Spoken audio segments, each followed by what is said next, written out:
Solo 4 días después de la toma de protesta de Ernesto Zedillo, el 5 de diciembre de 1994,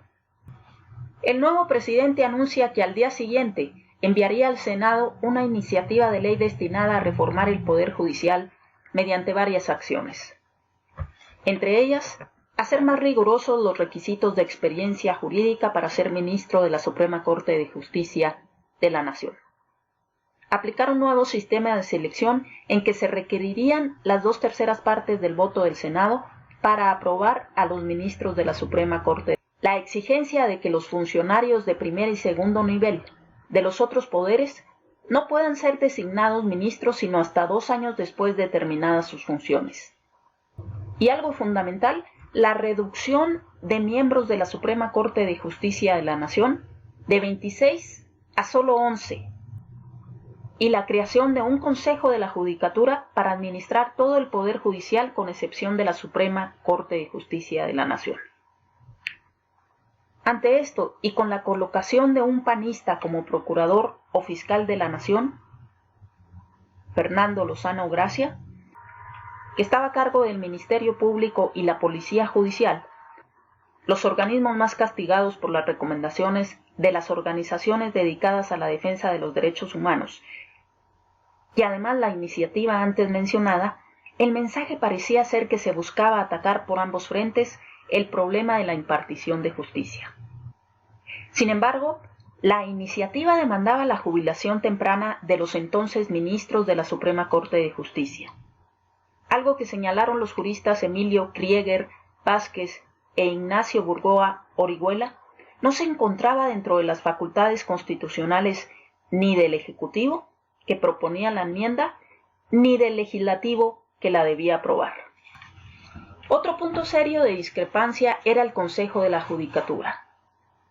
que estaría formado por el presidente de la Suprema Corte, un magistrado de circuito, un juez de distrito, 2 consejeros designados por el Senado y 2 más designados por el propio presidente de la República. Las críticas no se hicieron esperar, pues señalaban que en lugar de que el presidencialismo fuera cediendo espacios, se fortalecía al obtener, legalmente, injerencia directa en otro poder. Finalmente, la lista de cuestionamientos se veía complementada con la llamada atención hacia una serie de omisiones que diversos individuos y organizaciones consideraban que debían ser parte del esfuerzo por contar con una justicia más confiable, eficaz y honesta. La propuesta de coordinar a los diversos cuerpos policíacos, por ejemplo, omitía la urgencia de dar los pasos necesarios para que los policías dejaran de ser con tanta frecuencia el terror de la población. Pese a su nombre, la Policía Judicial era una dependencia del Ejecutivo, encargada de hacer las investigaciones ordenadas por el fiscal de la Nación, el Procurador General, y era en esa corporación y en el Ministerio Público donde comenzaba la cadena de horrores y errores que con frecuencia caracterizaba al sistema de justicia. A las críticas contra la reforma se añadían las posiciones que consideraban la reforma como un gran paso adelante, aunque aún hubiera mucho por hacer, y de otra, el aplauso previsible de muchos grupos estrechamente ligados a la estructura mexicana del poder. La discusión acerca de la reforma judicial se generalizó y trascendió los ámbitos especializados de los juristas hasta amenazar convertirse en debate nacional. Ante ello, el presidente Zedillo pareció salir al paso de las críticas el día 12, invitando a la comunidad jurídica del país a participar con propuestas en el perfeccionamiento de la reforma, aunque nunca pudo llevarse a cabo la consulta. El debate alcanzó su máxima temperatura política 3 días después, cuando el presidente Zedillo asistió a la lectura del informe anual del presidente de la Suprema Corte, Ulises Schmid. En un acontecimiento sin precedentes, el presidente Zedillo fue abucheado por los trabajadores de la Suprema Corte de Justicia al entrar y salir del recinto, mientras que el informe del ministro tenía una lectura entre líneas, la cual no podía ser calificada sino de advertencia o reproche. El diario Reforma acusó: trascendió que algunos ministros invitaron a sus colaboradores a manifestarse en contra de Zedillo,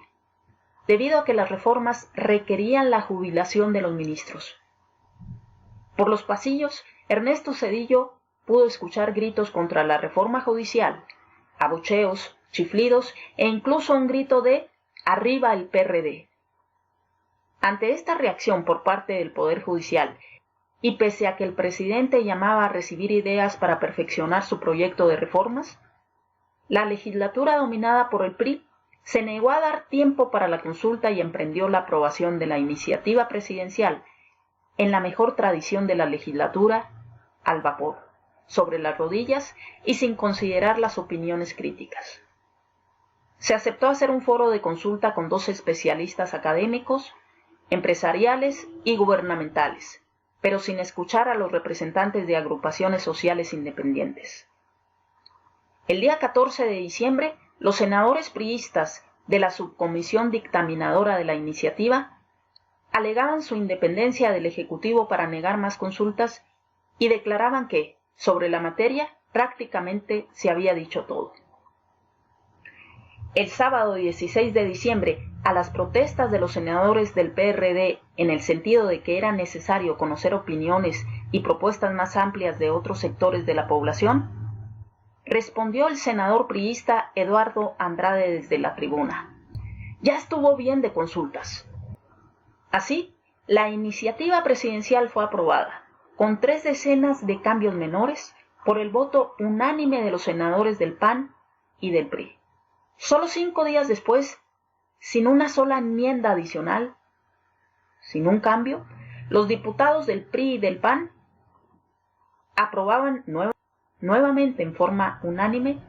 la minuta de la Cámara de Senadores. La aprobación de la reforma constitucional por los congresos de los estados se daba como un hecho.